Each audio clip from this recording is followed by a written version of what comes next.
Court का मसला का बात नहीं है। देखिए कोर्ट में देखिए भारत का जो संविधान है ना कठोर भी है और लचीला भी है, संघात्मकता और एकात्मकता का मिश्रण है।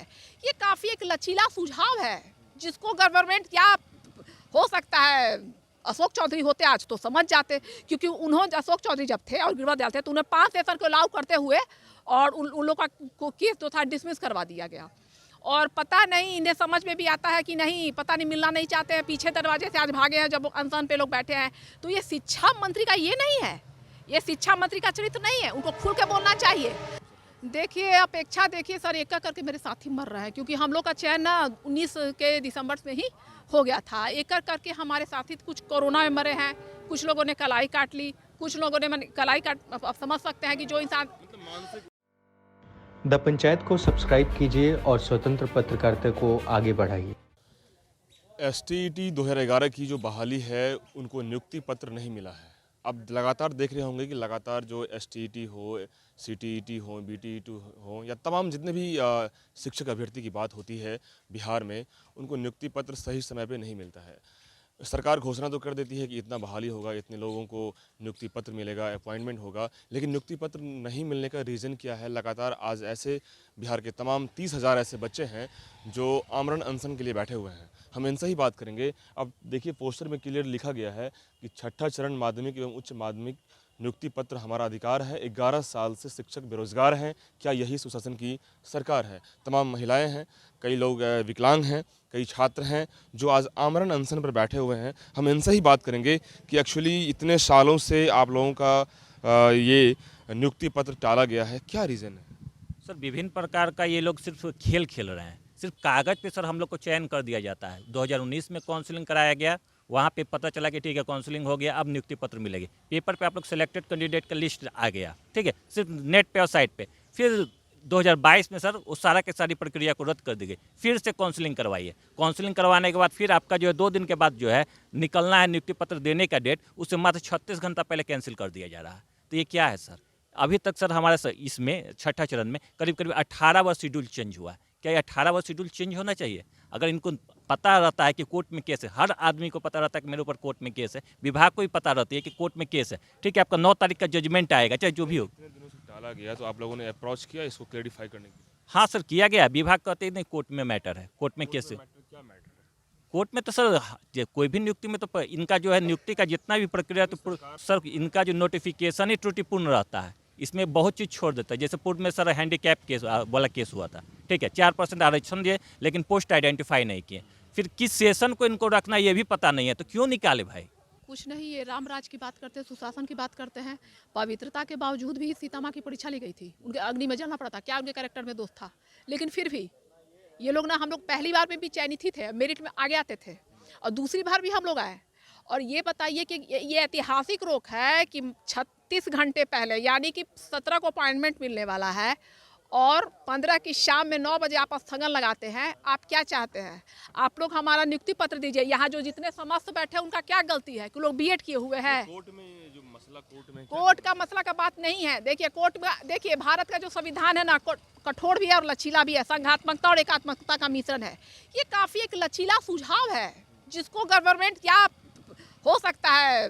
अशोक चौधरी होते आज तो समझ जाते, क्योंकि उन्होंने अशोक चौधरी जब थे और गिरवा दयाल थे तो उन्हें 5 सेशन को अलाउ करते हुए और उन लोग का केस जो था डिसमिस करवा दिया गया। और पता नहीं इन्हें समझ में भी आता है कि नहीं, पता नहीं मिलना नहीं चाहते हैं, पीछे दरवाजे से आज भागे हैं जब अनशन पे लोग बैठे हैं। तो ये शिक्षा मंत्री का ये नहीं है, ये शिक्षा मंत्री का चरित्र नहीं है, उनको खुल के बोलना चाहिए। हम शिक्षा मंत्री आप लोगों की बात नहीं सुनना चाह रहे हैं और फिलहाल आप लोग आमरण अनशन पे हैं, तो क्या ये आमरण अनशन के बाद आप लोग जिस तरह से कर रहे हैं, क्या कुछ अपेक्षा होगा आप लोगों से? देखिए अपेक्षा देखिए सर, एक करके मेरे साथी मर रहे हैं, क्योंकि हम लोग का चयन ना 19 के दिसंबर में ही हो गया था। एक करके हमारे साथी कुछ कोरोना में मरे हैं, कुछ लोगों ने कलाई काट ली, कुछ लोगों ने कलाई काट, आप समझ सकते हैं कि जो इंसान मानसिक समस्या है। 10 मेरे करीब लगता है कि 10 दिन से ऐसा हो रहा है कि सिर्फ जीने मरने आत्महत्या करने की ऐसी बातें हो रही है। अब वैसे में मेरे जैसा इंसान जब ये सुनता है कि ये कर देंगे, देखिएगा अंदर जाएंगे विस्फोट कर देंगे ना, सब खत्म हो जाएगा। तो ये बताइए, मेरे जैसा इंसान, हम लोग शिक्षित है सर, मैं मास्टर ऑफ एजुकेशन एमएड भी हूँ, लेकिन मेरे जैसे इंसान को नींद कैसे आएगी? अगर मान लीजिए कि सचिवालय खत्म होगा, कोई कहता है विधानसभा को खत्म कर देंगे, तो क्या राजकाज का क्या होगा? हम लोग तो आए हैं अपना काम मतलब, लेकिन अब देखिए सुनना चाहिए। आमरण अनशन के लिए हमें सरकार ने मजबूर किया है। हम आमरण अनशन नहीं चाहते थे, हम चाहते हैं कि हम स्कूल में पढ़ाएं, हम तो यही चाहते हैं ना। लेकिन 2019 से 2011 से ही हम ये क्या कहते हैं एस्टेट पास्ड हैं, 2019 से हम चयनित हैं। उसके बाद 20 बार शेड्यूल चेंज कर करके हम लोगों को क्या किया है कि इस पे मजबूर किया है। ठीक है, राम जी जो थे उन्होंने भी तो आमरण अनशन के लिए आप लोग को मजबूर कर दिया गया ना जी सरकार मजबूर ने। किया गया। मजबूर नहीं तो क्या किया गया है बताइए आप ही। हमें शौक है यहाँ पे आके बैठने का। कहाँ से आए हैं हम अब जानते हैं। हमें मजबूर किया गया यहाँ बैठने के लिए। हम लोग खुद नहीं चाहते, हम लोग चाहते थे हम लोग स्कूल जाएंगे, हम लोग की ज्वाइनिंग मिले। छोड़ कर आए हैं घर से, कितनी परेशानी में हम लोग। वैशाली से आए हैं सर, और छोटा छोटा बच्चा 6 महीने का बच्चा हम घर में छोड़ के आए हैं दूसरे पे। आज हम स्कूल ज्वाइन करते हैं और कहाँ हम यहाँ आमरण अनशन में बैठे हुए हैं, पहली बात। दूसरी बात यह है कि कोर्ट कहीं स्टे नहीं लाए। कोर्ट कही है कि शिक्षा विभाग के पास चाहिए और उनसे ये अनुमति लीजिए कि अगर 17-19 वाले को रखते हैं तो सही है, नहीं रखते हैं तो अगले नेक्स्ट चरण में आइए, 7वें चरण में।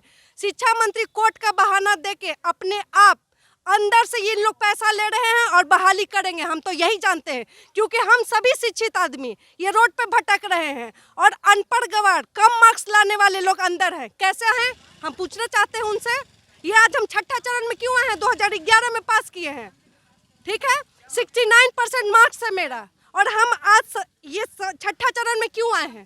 पेशेंस का परीक्षा है, पिछले 11 साल से वेट कर रहे थे। अब हम लोग कभी अनशन नहीं किया, अब अनशन करना पड़ा, क्योंकि क्या करें, मजबूर है। हम लोग को तो कुछ ना कुछ करना होगा ना, इसलिए हम लोग आज सभी लोग अनशन पे हैं। और जब तक हम लोगों का शेड्यूल ये नियुक्ति पत्र का डेट नहीं आएगा तब तक हम लोग नहीं हटेंगे। हमारी एक ही मांग है, हमें हमारी नियुक्ति पत्र दी जाए। जितने भी चयनित कैंडिडेट हैं उन्हें हर हाल में जितना जल्द हो सके आजकल में हमें नियुक्ति पत्र चाहिए तो चाहिए।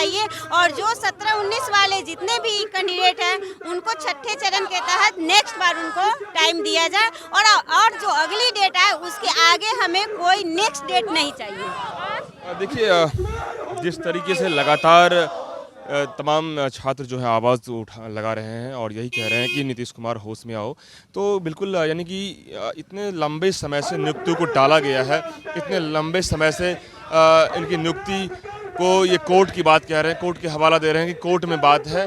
तो कहीं ना कहीं ये लोग अब आमरण अनशन के लिए उतर आए हैं। आमरण अनशन ऐसा कि ये कह रहे हैं कि मैं आमरण अनशन वैसे ही नहीं कर रहा, सरकार मुझे मजबूर कर दी है। अब मजबूर कर दी है तो तब तक जब शेड्यूल जारी नहीं करेगी नियुक्ति पत्र के लिए, तब तक हम लोग लगातार आमरण अनशन करते रहेंगे। फिलहाल इस रिपोर्ट में इतना ही। आप देखते रहिए द फन साइड। तब तक के लिए शुक्रिया।